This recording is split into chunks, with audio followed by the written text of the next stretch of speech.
Oi, gente, tudo bem com vocês aí? Bom, agora a gente vai começar um novo conteúdo, o conteúdo de esforço cortante, né? Então, para isso, lá na sala do Classroom, eu coloquei dois materiais. O primeiro é esse aqui, esforço cortante, e o segundo é um exemplo. Bom, esse primeiro, que é o conteúdo, né? Eu gostaria que primeiro vocês olhassem ele, vocês estudassem ele com calma, né? É um conteúdo longo, então ele tem 20 páginas, é um conteúdo produzido pelo professor Melges, que foi professor da minha graduação, inclusive. É um material de 2016, mas na verdade esse conteúdo ele não mudou, né? É um conteúdo estudado em todas as disciplinas de resistência dos materiais e também está na nossa ementa, né? Então, como o material ele é muito bom, eu preferi utilizar ele ao produzir o meu. Mas, ao invés de trabalhar o conteúdo teórico aqui com vocês, eu preferi trabalhar em formato de exercício. Então, no exercício, a gente não vai ver todo o conteúdo teórico que está no material lá. Mas, aos poucos, através de exercício, a gente vai falando de todo o conteúdo, tá? Bom, então, antes de iniciar o exercício, eu vou dar uma breve introdução sobre o que é o conteúdo, né? Então, começando aqui, intenção de corte do rebite. Ó. Então, a gente está falando de ligações. Então, aqui eu tenho duas chapas metálicas, né? E essas duas chapas metálicas elas estão sendo ligadas aqui por um parafuso, por um rebite, que a gente está chamando esse elemento aqui de rebite, tá? Então, esse rebite, quando essas chapas elas são tracionadas, no exemplo de baixo aqui, ó, ocorre o cisalhamento do rebite, né? Então, na figura abaixo, ele está mostrando a tensão de cisalhamento do rebite. Ó. Então, esse rebite ele é cisalhado e a gente está falando dessa tensão de corte aí. Então, essa é a tensão de corte que acontece na ligação.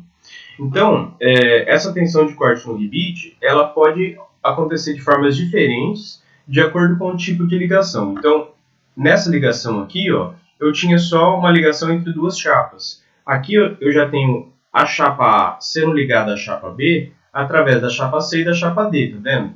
Então, o meu rebite, ele não tem mais uma seção só de corte. Aqui eu tinha uma seção só de corte, ó. Aqui eu já tenho duas seções de corte para cada rebite, ó. Então, as seções de corte elas estão sendo representadas por essas duas linhas em vermelho, tá vendo?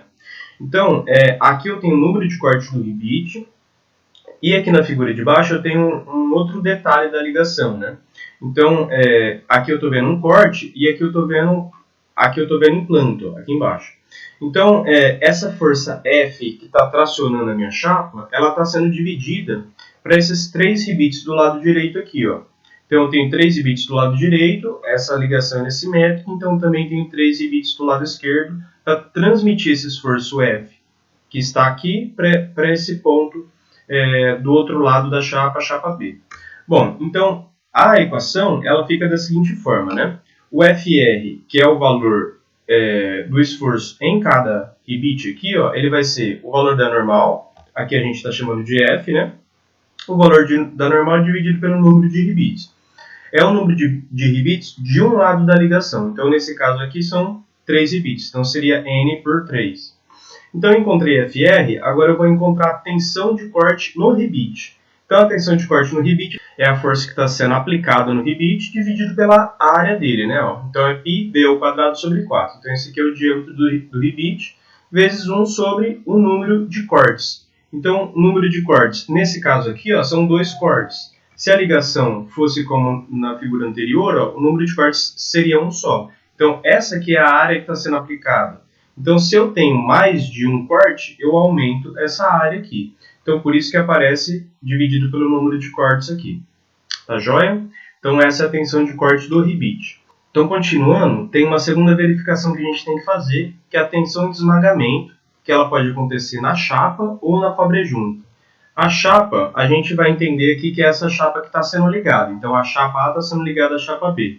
E a cobre-junta seria esses elementos C e D, tá? Então, essa tensão de esmagamento a gente vai ter que verificar para as duas, né? Para as duas situações, para a chapa e para a cobre-junta, porque às vezes a espessura da chapa e da cobre-junta elas são diferentes. Então, o efeito que vai atuar, né? Nos dois materiais a gente tem que verificar. Bom, então o esmagamento é o esmagamento da chapa promovida pela ação do ribite, né? Então aqui, ó, eu tenho a ação do ribite exercendo uma força na chapa, e isso a gente vai ter que verificar. Essa área, chamada área de esmagamento, ela vai ser o diâmetro do ribite pela espessura da chapa. Aqui, ó, T a espessura da chapa, D o diâmetro do ribite, gera uma área de esmagamento, que é essa área em vermelho. Bom, então, equacionando isso, né, eu vou ter que a tensão de esmagamento ele vai ser o FR, que é o esforço em um ribite, dividido pela área de esmagamento. Então, essa é a tensão de esmagamento. Beleza? Então, continuando, a gente tem uma terceira verificação, que é a tensão da área útil. Então, o que acontece? Quando eu coloco um parafuso, um ribite na chapa, né, a chapa ela perde a área útil para resistir a esse esforço de tração, né? Então, quando essa chapa ela é solicitada, eu perdi uma área aqui, ó. Então, eu tenho que verificar a área que sobrou. Aqui a gente está chamando de área útil, né? Então, a tensão na área útil ela vai ser o valor da normal, aqui eu chamei de P na figura, né? Dividido pela área útil. Então, essa área útil é a área da seção transversal da chapa, excluindo os furos. Então, é isso que a gente vai ter que fazer. Bom, então vamos para o nosso exemplo, né? O exemplo que eu deixei para a gente discutir a teoria. Então, eu peço para determinar a tensão de corte no ribite, a tensão de esmagamento e a tensão útil, a tensão da área útil. Então, essa ligação ela é formada por uma chapa de 1 milímetro de espessura, depois duas cobre-juntas de meio centímetro cada cobre-junta. Eu tenho 3 ribites do lado esquerdo, 3 ribites do lado direito, então essa ligação é simétrica, né? E essa chapa está sendo solicitada por 40 kN, uma força de tração. Então, além disso, o meu ribite ele tem 2 centímetros de espessura, isso é importante, né? Bom, vamos para a resolução então. Então, eu peço, primeiro, eu tenho que determinar a tensão de corte no ribite. Para determinar a tensão de corte no ribite, eu preciso do meu FR. Então, o meu FR, a força normal, dividido pelo número de ribites. Então, cada ribite vai resistir a 13,33 kN. Eu tenho 3 ribites de cada lado, né? Bom, definido FR, eu vou definir a tensão de corte em cada ribite. Então, vai ser FR dividido pela área do ribite, né? Então, π d ao quadrado sobre 4, vezes 1 sobre o número de cortes. Então, como no exemplo teórico, né, eu tenho duas seções de corte do ribite aqui, tá? Então, o nosso exemplo de ligação ele é igual ao exemplo teórico lá, né? Bom, então encontrei a minha tensão de corte, substituí na equação, encontrei a minha tensão de corte de 2,12 kN por centímetro quadrado. Vamos agora à tensão de esmagamento, né? Então, a tensão de esmagamento, lembra? Eu vou verificar a área que está sendo esmagada pelo ribite, né? Então, a tensão de esmagamento ela é FR dividido pela área de esmagamento. Então, a área de esmagamento é a espessura da chapa e o diâmetro do ribite. Ora, a espessura da chapa é 1 centímetro e o diâmetro do ribite 2 centímetros. O FR eu já tenho, 13,33, então eu encontrei a minha tensão de esmagamento de 6,67 kN por centímetro quadrado. Isso para a chapa, né? Eu também tenho que verificar a cobre-junta. A cobre-junta, a única coisa que vai mudar é a espessura da chapa aqui, ó. Então, ao invés de eu ter 1 centímetro de espessura de chapa, eu vou ter meio centímetro mais meio centímetro de espessura da cobre-junta. Então, 13,33 vai ser o FR dividido por 2, que é o diâmetro do ribite, mais vezes meio mais meio, né? Então, vai dar o mesmo 6,66. Isso não precisava ser igual, foi uma coincidência, porque a espessura da chapa ela é 2 vezes a espessura da cobre-junta, então deu o mesmo valor, né? Uma outra forma de resolução seria aplicar só em uma cobre-junta, né? Então, é como se esse esforço do ribite estivesse só na cobre-junta de cima, por exemplo. Então, o meu valor de FR ele seria dividido, né? 6,67, e aí a minha cobre-junta consideraria uma só. Então, esses dois valores, eles têm que dar igual, né? Então, aqui estão as minhas respostas de tensão de esmagamento. Beleza? Vamos então agora para a tensão na área útil, né? Então, a tensão na área útil, lembra? Eu tenho que excluir a área do furo do rebite, né? Além disso, eu preciso da normal em cada elemento. Então, eu tenho uma região aqui, ó, que aqui nessa figura ele chama de região 2, e eu tenho uma outra região aqui que ele chama de região 1. Então, a gente precisa encontrar qual que é o valor da normal nessa região 1 e também na região 2. Bom, aqui ó, ele colocou o diagrama de normal na barra e depois ele coloca abaixo o diagrama de normal das duas cobras juntas, tá? Então aqui estão as duas juntas. Bom, então antes da ligação aqui, ó, começando da direita para a esquerda, antes do primeiro rebite, eu não tenho esforço na cobra junta, eu tenho esforço só nessa barra do meio aqui, ó. Então, o valor da normal na barra é o valor total do esforço. Então é F, ó, é F. Ora, quando eu começo na região da ligação, ó, então na região da ligação, o esforço ele já foi transmitido parcialmente para as cobras juntas. Então, o meu valor de F de normal na barra, ele cai para F por 3. Por quê? Porque eu tenho 3 elementos aqui, ó. 1, 2, 3. Então, aqui no meio, ele vai ficar com 1/3 de F. Aqui embaixo, como são as duas cobras juntas, ó, ele fica com 2/3 de F. Certo? Aqui no meio, no meio da ligação, a barra aqui do meio, ó, ela não está sendo ligada. Ó, não tem nenhum elemento ligando essa barra aqui com essa barra aqui no meio. Né? Então, aqui no meio, o valor da normal ela se torna nulo. Né?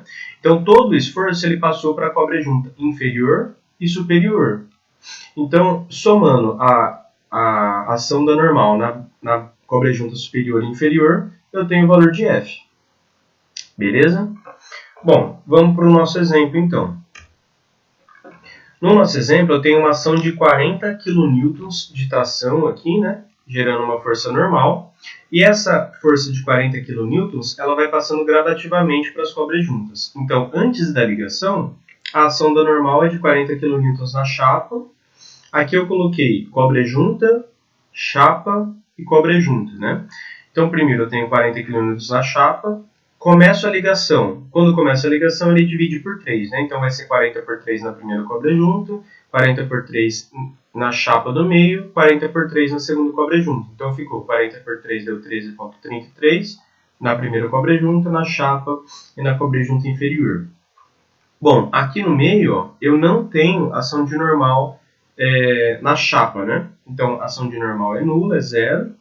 E eu passei 20 para cima, 20 para baixo. Então, 20 para cima, 20 para baixo. O diagrama de normal ele é simétrico. Tem esse eixo de simetria aqui, né? Bom, eu tenho duas regiões para analisar. A região que eu chamei de A, que ela é idêntica à linha. E a região que eu chamei de B, que ela é idêntica à B'.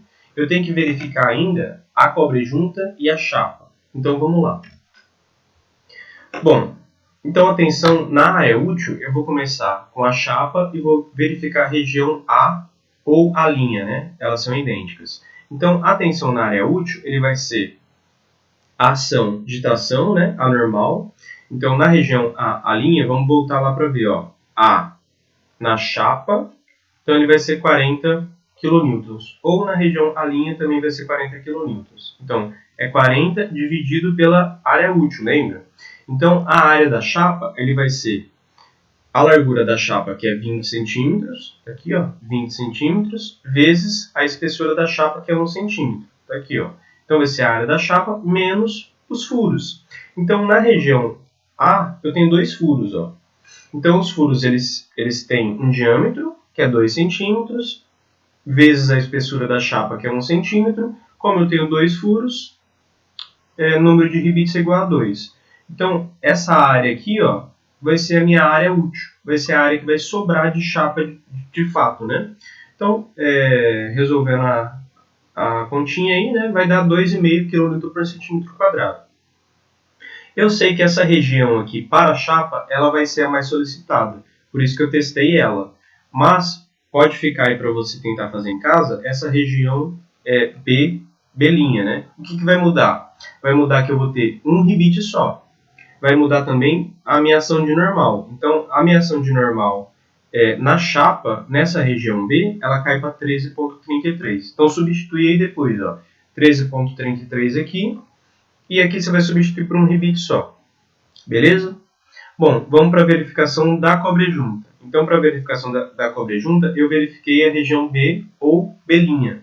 Então, essa segunda região aqui, ó. O que vai mudar aqui? Vai mudar a ação da normal. Então, na cobre-junta, ó, na região B, eu tenho 20 kN. Ou B' também eu vou ter 20 kN. Eu vou pegar o maior, né? Eu estou tentando verificar, então eu vou chegar nas tensões máximas, né? Então, minha tensão útil vai ficar normal 20 dividido a largura do parafuso não muda, né? Do rebite não muda. A espessura da minha chapa muda aqui, ó, vai para meio, menos, então, de novo, a espessura da chapa vezes o diâmetro do parafuso, vezes um parafuso, um rebite, que a gente está chamando de rebite, né? Então, cheguei na minha área útil aqui. Então, resolvendo a continha aí, tensão útil, 2,22 kN por centímetro quadrado. De novo, por que eu verifiquei a região B ou B'? Porque é a que dá mais, o que dá maior tensão útil, né? Então, fica aí para você verificar também, para a cobre-junta, a região A. Então, o que vai mudar? Vai mudar que, na cobre-junta, a região A, a normal cai para 13,33. Então, aqui vai cair para 13,33. E aí eu vou ter 2 rebites na região A. Tá joia? Bom, então é isso. Chegamos às nossas respostas. E aí, qualquer dúvida, então, a gente vai tirando pelo WhatsApp, né? Como é um conteúdo novo, provavelmente vai ter algumas dúvidas, né? Mas a gente vai conversando. Se precisar, eu retomo, volto naquele material teórico, né? E a gente pode discutir alguma coisa. No final do material, ele mostra que é isso aqui, ó, força excêntrica. Então, quando tiver força excêntrica, nós vamos ter geração de momento aqui, né? Para isso, nós vamos trabalhar outros exemplos, tá? Então, não precisa se preocupar por enquanto com essa questão, não. Depois a gente vai resolver outros exemplos com essa teoria. Eu acho que vai ficar mais tranquilo, tá joia? Então, tá bom, pessoal. Um abraço. Até o próximo vídeo.